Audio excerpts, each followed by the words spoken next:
الحمد لله رب العالمين والصلاة والسلام على آله وصحبه أجمعين أما بعد عن أبي هريرة رضي الله تعالى عنه قال رسول الله صلى الله عليه وسلم من ستر مسلما ستره الله في الدنيا والآخرة رب اشرح لي صدري ويسر لي أمري واحلل عقدة من লিসানি ইয়াফকাহু কওলি।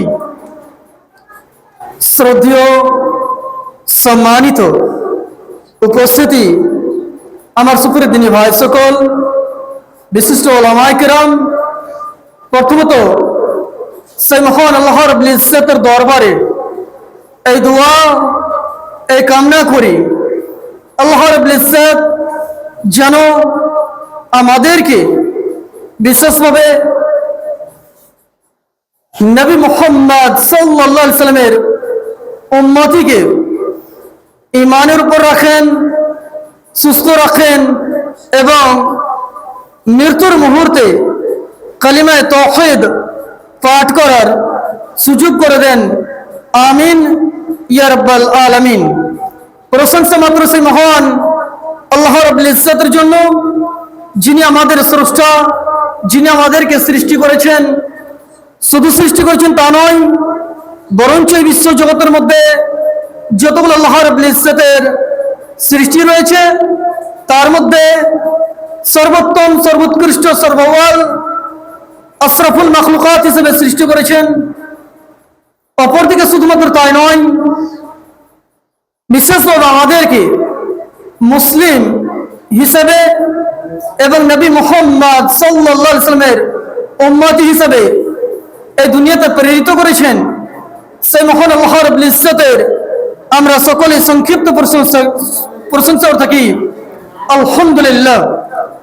শান্তির ধারা বিবর্ষিত হোক বিগত নবীগণের উপর, বিশেষভাবে নবী মুহাম্মদ সাল্লাল্লাহু আলাইহি সাল্লামের উপর, যে নবী মুহাম্মদ সাল্লাল্লাহু আলাইহি সাল্লামের মাধ্যমে আমরা ইসলামের মতো দিন পেয়েছি, যে নবী মুহাম্মদ সাল্লাল্লাহু আলাইহি সাল্লামের মাধ্যমে আমরা তাওহীদ পেয়েছি, যে নবী মুহাম্মদ সাল্লাল্লাহু আলাইহি সাল্লামের মাধ্যমে হক এবং বাতিলের মধ্যে পার্থক্য বিশিষ্ট উলামায়ে কেরামদের মাধ্যমে জানতে পেরেছি।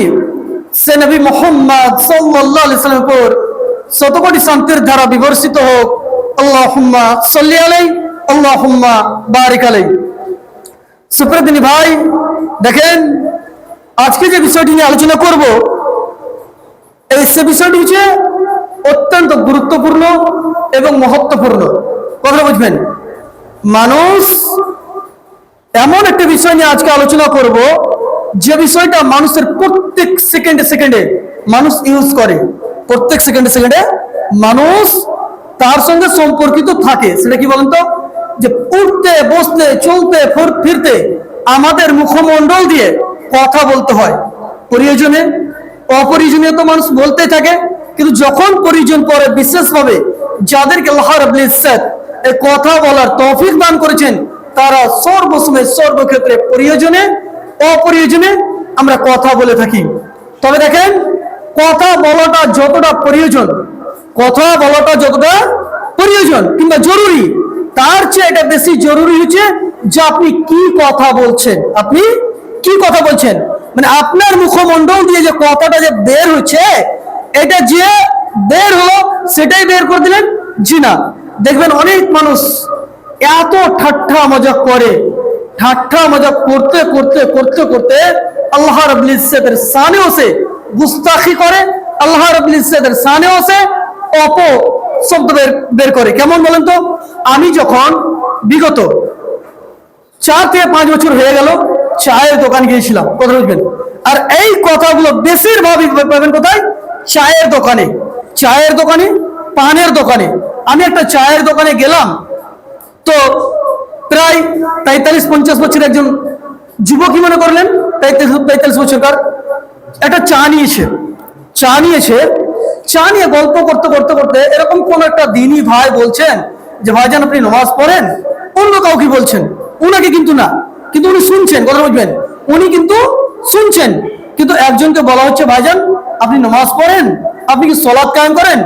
তখন উনি বলছেন কি জানেন, এই নমাজের কথা কেন বলবি? নমাজের কথা বলে তোর কি লাভ হবে? সবাই যদি নমাজি হয়ে যাবে তাহলে জান্নাতে আমাদের জায়গার অসুবিধা হয়ে যাবে। আর বলুন তো, এত বড় একটা শব্দ যে বললে, এই শব্দটা আল্লাহ রাব্বুল ইজ্জতের শানে কি? আপনার আল্লাহ রাব্বুল ইজ্জতের যে শান, আল্লাহ রাব্বুল ইজ্জতের যে ইজ্জত, আল্লাহ রাব্বুল ইজ্জতের যে মর্যাদা, সে মর্যাদা কি, মর্যাদার উপরে কি খনন হয় না? অবশ্যই হয়েছে। এই যে শব্দ বললে যে জান্নাতে জায়গার আমাদের অসুবিধা হয়ে যাবে, আপনি বলুন তো, যিনি বিশ্ব জগতের মালিক আল্লাহ, যিনি আমাকে আপনাকে সৃষ্টি করেছেন, আপনার স্রষ্টা আমার স্রষ্টা, এমন এমন জায়গাতে আমরা, এমন এমন জায়গা থেকে আমরা এই দুনিয়াতে এসেছি যেটা আমাদের কল্পনার বাইরে। আপনি ভেবে দেখেন, আপনি যখন আপনার আম্মার পেটে ছিলেন, যে মহিলাদের মাসিক হয়, যে আপনার মাসে যে রক্তটা বের হয়, সে রক্তকে আল্লাহ রাব্বুল ইজ্জত আমাদের জন্য খাবারে পরিণত করে দিয়েছিলেন। তিনি হচ্ছেন আমাদের স্রষ্টা আল্লাহ। আল্লাহ রাব্বুল ইজ্জত যেটা ইচ্ছে সেটা আল্লাহ রাব্বুল ইজ্জত করতে পারেন। এটা আমাদের আকীদা, এটা আমার বিশ্বাস।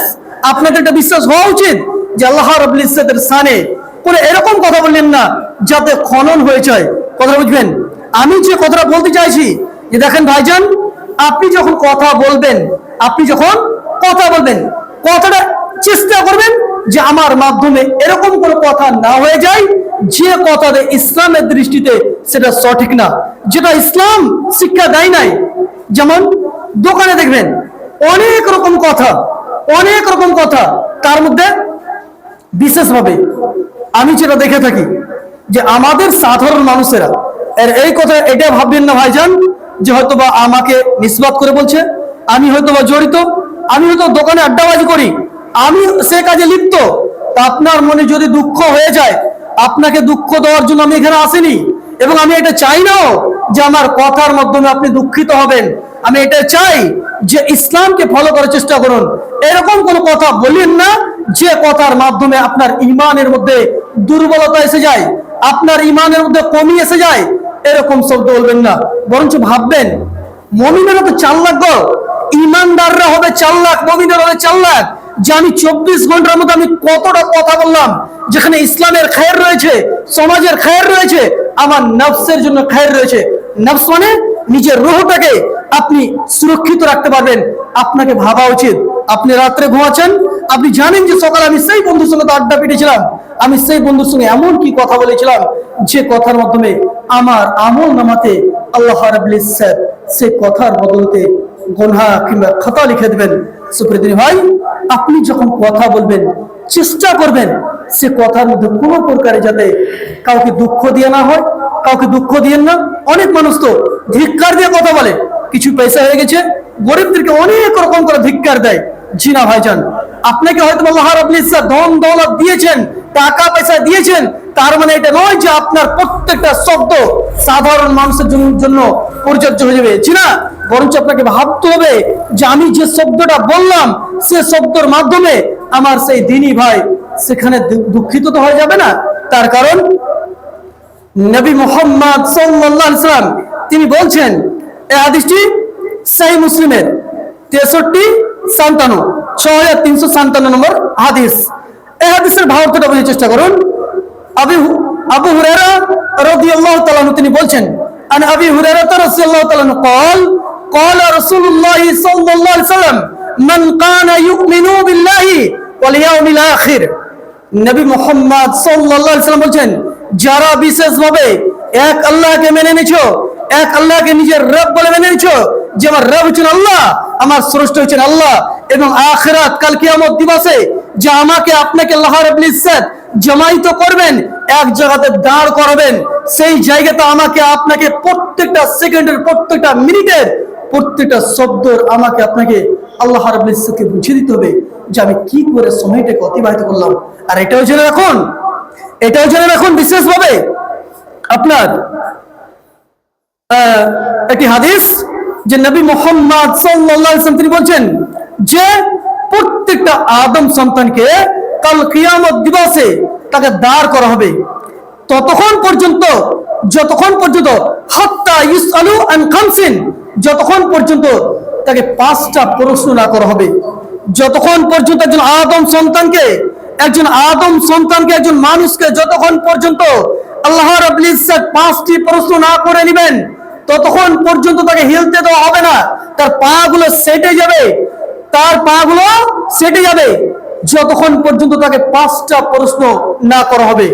তার মধ্যে আন উমুরিহি ফিমা আফনা, তোমাকে যে উমর দেওয়া হয়েছিল, এই উমরটা তুমি কোথায় ব্যয় করেছো? তোমাকে 60 বছর 70 বছর যে সময় দেওয়া হয়েছিল, তুমি কোথায় ব্যয় করেছো? তুমি কোথায় লাগিয়েছো? তুমি কি কাজে লাগিয়েছো? তুমি আড্ডা পিটেছিলে না মসজিদে নামাজের জন্য এসেছিলে? তুমি মাওলানাদের কথাকে শ্রবণ করেছিলে, কোরআন এবং সুন্নাহকে মেনেছিলে? তুমি এমন কি কাজ করেছিলে? এমন কি তুমি কর্মে লিপ্ত ছিলে? তোমার সময় সীমা আমাকে তুমি বুঝিয়ে দাও।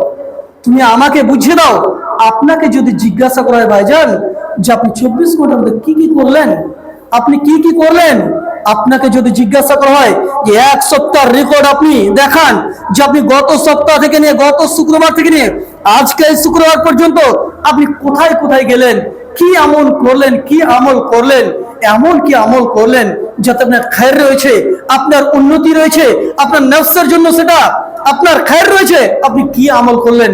আপনি তো হতভম্ব হয়ে যাবেন, আপনি হিসাব দিতে পারবেন না। কিন্তু আল্লাহ রাব্বুল ইজ্জত 1 নয় 2 নয়, প্রত্যেকটা মিনিটের প্রত্যেকটা সেকেন্ডের কাল কিয়ামত দিবসে আমাকে আপনাকে প্রশ্ন করবেন। আমার বলার উদ্দেশ্য, এই সময়টাকে সঠিকভাবে ব্যয় করুন এবং এটা চেষ্টা করুন যে আমার মাধ্যমে, হ্যাঁ মানুষ দেখেন ভুল হবে না এটা হতে পারে না। মানুষ আমরা তো আর ফেরেশতা না, আমরা ভুলের ঊর্ধ্বে না। আমারও ভুল হবে, আপনারও হবে। ভুল থেকে কেউ বের হতে পারবে না। তো ভুল হয়েছে ঠিক আছে, কিন্তু আল্লাহর কাছে ফিরে আসুন। আল্লাহকে বলুন, আল্লাহ গো আমি তো এই অন্যায় করেছি, আল্লাহ আমার ভুল হয়েছে, আমি এতদিন ধরে নামাজ পড়িনি, আমি সালাত কায়েম করিনি, আমি তো তোমারই বান্দা। আর এটাও যে রাখুন, সাইয়্যিদুল ইস্তিগফারে প্রথম আমরা স্বীকার করি, কি বলি? আল্লাহুম্মা আনতা রাব্বি, আয় আল্লাহ আপনি তোমার রব। আল্লাহুম্মা আনতা রাব্বি, আয় আল্লাহ আপনি আমার রব। লা ইলাহা ইল্লা আনত, আপনি ছাড়া আর কেউ ইলাহ নেই, আপনি ছাড়া আর কেউ ইলাহ নেই। খলাকতানি ওয়া আনা আবদুক, তারপরে বলছি যে আল্লাহ আপনি আমাকে সৃষ্টি করেছেন, আপনি আমার স্রষ্টা। যখন আল্লাহকে আমরা সৃষ্টিকর্তা বলে মেনে নিচ্ছি, তাহলে আপনি কেন আল্লাহর বিধানকে লঙ্ঘন করবেন? আপনি কেন আল্লাহর বিধানকে ছেড়ে দিবেন? আপনি কেন নিজের খেয়াল বুদ্ধি বিবেক দিয়ে চলবেন? জি না, আপনাকে যে আল্লাহ রাব্বুল ইজ্জত সময় দিয়েছেন, টাইম দিয়েছেন, এই সময়টাকে সঠিকভাবে ব্যয় করার চেষ্টা করুন। তার কারণ যে আমরা বলছি যে আল্লাহ গো আপনি তোমার রব, আপনি আমার রব। আমরা বলি, যদিও অনেক মানুষ হয়তো জানি না, সাইয়্যিদুল ইস্তিগফার একটা বিশাল বড় দোয়া, তওবা ইস্তিগফার, আল্লাহর কাছে ফিরে আসার একটা দোয়া। আল্লাহকে বলছি আল্লাহুম্মা আনতা রাব্বি, এই আল্লাহ আপনি আমার রব, লা ইলাহা ইল্লা আনত, আপনি ছাড়া কোনো ইলাহ নেই, আপনি একমাত্র কেবলমাত্র শুধুমাত্র আমার ইলাহ, আপনি মালিক। তারপর যে খলাকতানি, আপনি আমাকে সৃষ্টি করেছেন। আপনি বলুন তো, আপনাদেরকে জিজ্ঞাসা করবো, বারবার জিজ্ঞাসা করবো, ভাইজান দেখবেন আপনার 2টা বোন আছে, হয়তো বা একটা বোনের ছোট্ট একটা ফুটফুটে সন্তান হলো, সুস্থ হয়ে চলে এলো দুনিয়াতে, আল্লাহ রাব্বুল ইজ্জত এই দুনিয়াতে প্রেরিত করলেন। আরেকটা বোন দেখা গেল যে তারও কিন্তু পেটে সন্তান আছে, কিন্তু দেখা গেল কি জানেন, এই সন্তান তো এলো, কিন্তু আপনার যে ওই বোন কিন্তু এই দুনিয়াতে থাকলো না। তার মানে কি বলছে যে একজন এমন স্রষ্টা আছে যে আমাদেরকে হায়াতও দিয়েছেন, হয়তো বা কারোর কোনো মাধ্যমে মৃত্যুও ঘটান। এই ঘটনা ঘটেছে আমাদের অঞ্চলের মধ্যে, যে 2 জন বোন আপনার একদিনে বিবাহ, এবং জামা জোড়া মানে যমজ ছিল, মানে 2 জনেরই একদিনে বিবাহ। আল্লাহ রাব্বুল ইজ্জত 2 জনেরই পেটে সন্তান যখন দিলেন, একটা বোনের সন্তান এলো সুস্থভাবে সঠিকভাবে, আর একটা বোনের সন্তান তো এলো, কিন্তু ব্লিডিং আর রুকলো না। তারপরে আমরা খবর নিলাম আমাদের আত্মীয়র মধ্যে সে মহিলা কিন্তু মারা যায়। আল্লাহ রাব্বুল ইজ্জতের কাছে দোয়া করি, আল্লাহ রাব্বুল ইজ্জত যেন তিনাকে বিশেষভাবে জান্নাতে ফেরদাউসের আলা থেকে আলা মাকাম আতা করেন, আমিন। আমি যে পয়েন্ট আপনাদেরকে বুঝাতে চাচ্ছি, দেখেন, আল্লাহর পথ থেকে কখনো বিচলিত হবেন না, আল্লাহর পথে বের আসুন। এখানে তো আপনার খায়ের রয়েছে। আপনি এটাও ভাববেন না যে আমাদের ওই মৌলভী সাহেব নামাজ পড়ে না, ওই মৌলভী সাহেব তো ভুল করছে, ওই তো বেড়ি খাচ্ছে। হ্যাঁ, হয়তো বা হবে যে ওলামাদের মধ্যেও কিছু ভুল ত্রুটি থাকবে, তার মানে এটা নয় যে আপনি তার ভুলটাকে দেখে আপনিও ভুলে ডুবে যাবেন, জি না। বরঞ্চ আপনাকে ভাবা উচিত যে আমি কি করছি, আমার নফসের জন্য আমি কি করলাম। এটা কখনোই ভাববেন না যে সে মৌলভী সাহেব তো বেড়ি খাচ্ছে, ভুল করছে, তো আমি কেন করব না। না, আপনাকে নিজের নফসের জন্য ভাবা উচিত, চিন্তা করা উচিত। আমি যে পয়েন্টটা বলতে চাইছিলাম যে দেখেন, নবী মুহাম্মদ সাল্লাল্লাহু আলাইহি ওয়াসাল্লাম তিনি বলেন, মান কানা ইউমিনু বিল্লাহি ওয়াল ইয়াউমিল আখির, যারা আল্লাহকে মেনে নিছো, আখিরাত দিবসকে মেনে নিছো, তো তোমরা কি করো, যখন তোমাদের কথা বলার প্রয়োজন হবে, তো যে কথাতে খায়ের রয়েছে, যে কথাতে সমাজের উন্নতি রয়েছে, সে কথা বলুন, না তো চুপ থাকুন। মানে আপনি যে কথাটা বলবেন, সে কথাতে যদি সমাজের খায়ের থাকে, আপনার প্রতিবেশীর উন্নতি হয়, তাহলে আপনি বলুন। আর এরকম কথা বললেন না যার মাধ্যমে সমাজের মধ্যে খনন হয়, বিঘটন ঘটে, সমাজের মধ্যে একটা সমস্যা আছে, এই কথা কিন্তু আপনি বললেন না। এটা কে শিখিয়ে দিলেন? নবী মুহাম্মদ সাল্লাল্লাহু আলাইহি ওয়াসাল্লাম। তিনি বললেন, যারা বিশেষভাবে আল্লাহকে মেনে নিয়েছে, আখিরাতের উপরে ঈমান এনেছে, ইয়াউমুল কিয়ামাহ, কিয়ামত দিবসের উপরে ঈমান এনেছে, তারা যেন যখন কথা বলার প্রয়োজন হয়, যে কথাটাতে উন্নতি হবে, খায়ের রয়েছে, নিজের নফসের জন্য খায়ের রয়েছে, সে কথা বলে, নচেত সে চুপ থাকে। তার মানে এখান থেকে কি বুঝতে পারলাম? এখান থেকে একটা জিনিস বুঝতে পারলাম, বিশেষভাবে যারা চায়ের দোকানে আমরা বসি, যারা বিশেষভাবে চায়ের দোকানে বসি, দেখবেন অনেক রকম কথা। আর কথা হবে কিসের ব্যাপারে?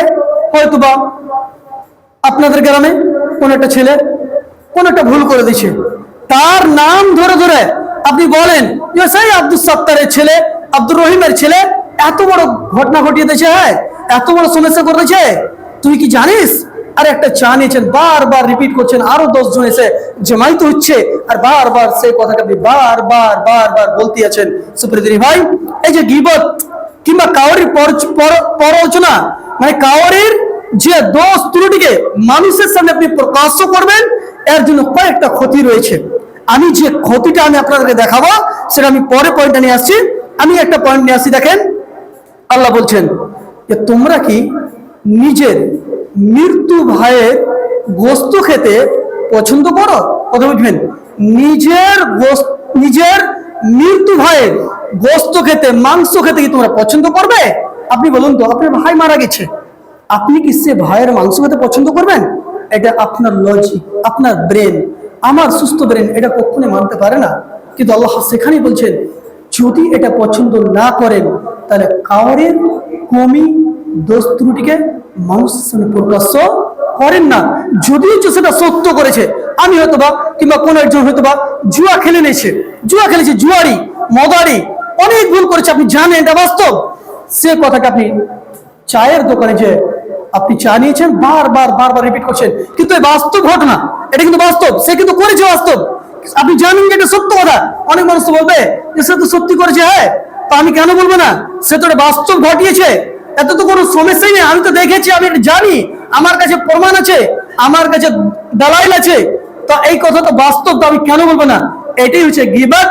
আর যদি না করে থাকে, তাহলে এটা হচ্ছে তার তোহমত, মানে দোষ আরোপ, কারোর উপরে দোষ আরোপ করা। সুপ্রিয় ভাই, আমি যে একটি পয়েন্ট আপনাদের সামনে রাখবো, এই পয়েন্টটা মনে রাখবেন, প্রত্যেকটা কথা ভুলে যান, প্রত্যেকটা শব্দ আর খুতবার মধ্যে আপনি যদিও ভুলে যান, তো এই হাদিসটা কোনো পক্ষে বলবেন না।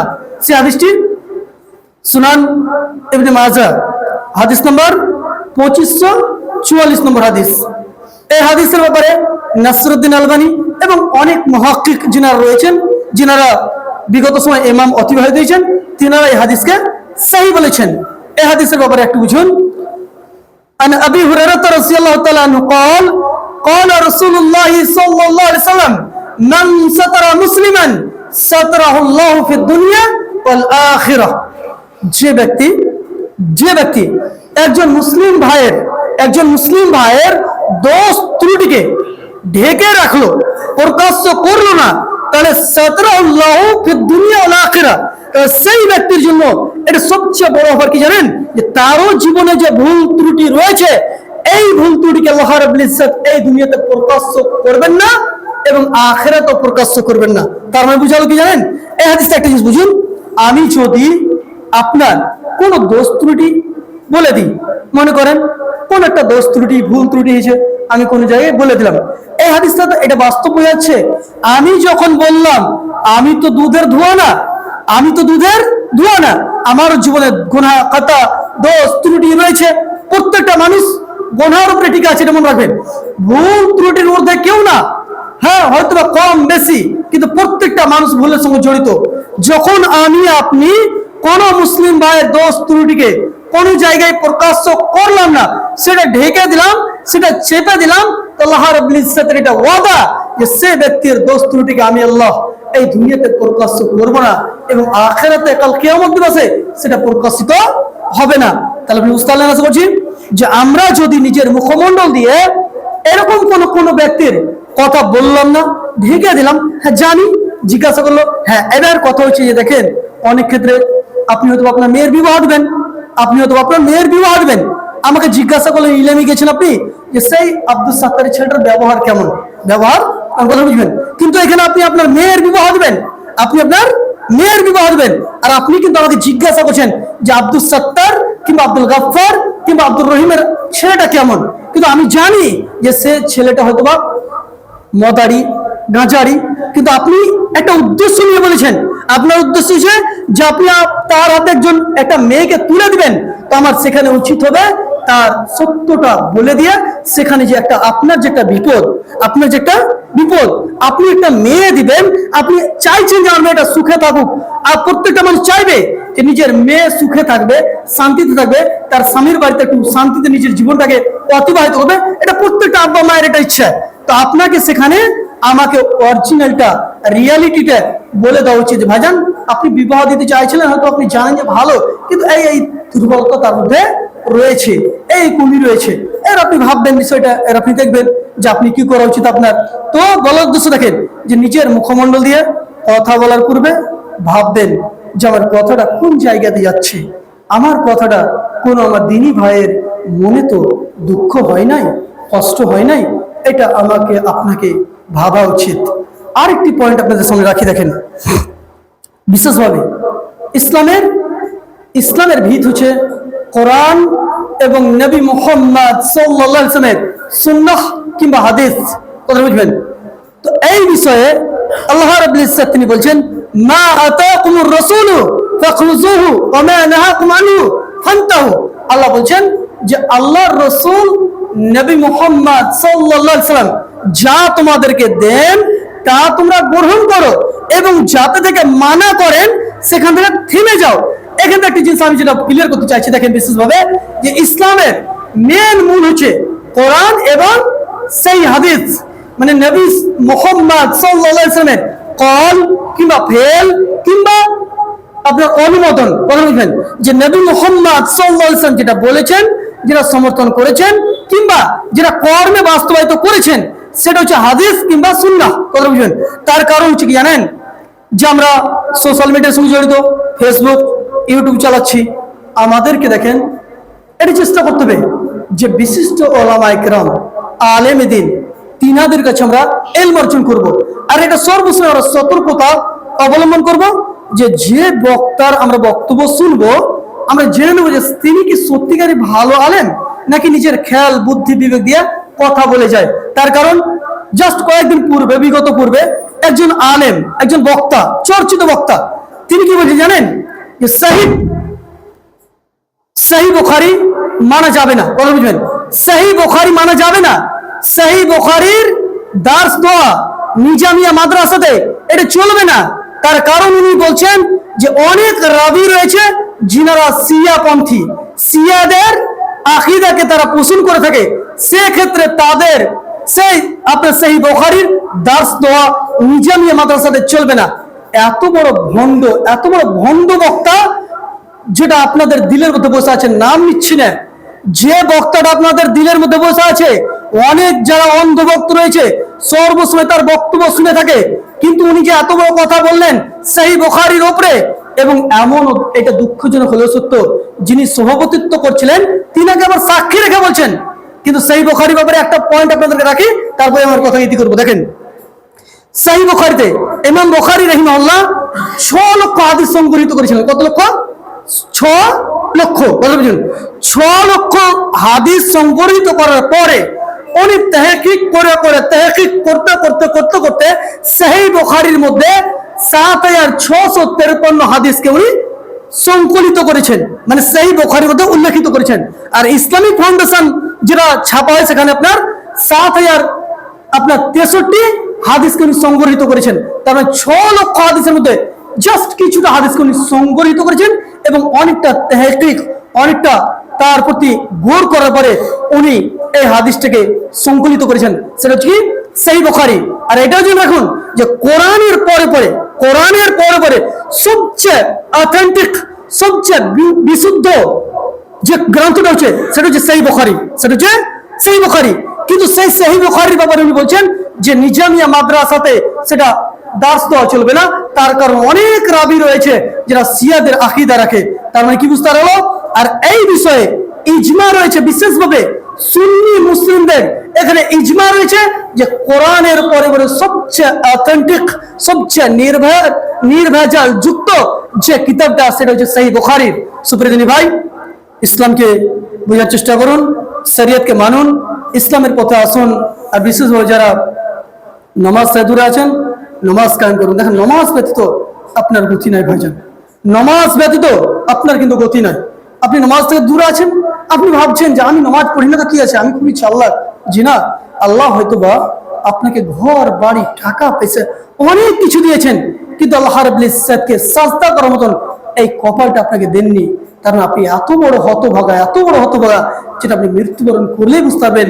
সুপ্রিয় ভাই, আল্লাহর পথে ফিরে আসুন, শরীয়তকে মানুন, কোরআনকে মানুন, ইসলামকে মানুন, বিশিষ্ট ওলামা ইকরামদের সম্মান করুন। এখান থেকে আমার কথাকে ইতি করছি। শেষ মুহূর্তে আল্লাহর কাছে দোয়া করি, আল্লাহ গো আমাদের প্রত্যেককে ইসলামকে বুঝার এবং তার প্রতি আমল করার তৌফিক দান করেন, আমিন। আল্লাহ আমাদের প্রত্যেককে ঈমানকে বুঝার তৌফিক দান করেন, আল্লাহ আমাদের ইসলাহ করে দেন। আমাদের মধ্যে ভুল ত্রুটি যা রয়েছে আল্লাহ তুমি ক্ষমাশীল, দয়াশীল। আল্লাহ তুমি তোমার দয়া দিয়ে আমাদের প্রত্যেক মুসলিম ভাই বোনদেরকে ক্ষমা করে দাও, আমিন। আল্লাহ যারা এখন হয়তোবা 5 ওয়াক্ত সালাত থেকে দূরে, আল্লাহ তুমি আমাদের প্রত্যেকে 5 ওয়াক্ত সালাতি নামাজি হিসেবে আপনি কবুল করে নেন, আমিন ইয়া রাব্বাল আলামিন। যদি কোনো শব্দের মাধ্যমে আপনি দুঃখিত হয়ে থাকেন, আপনার এই ছোট্ট ভাই, ছোট্ট সন্তান হিসেবে ক্ষমার দৃষ্টি থাকবেন।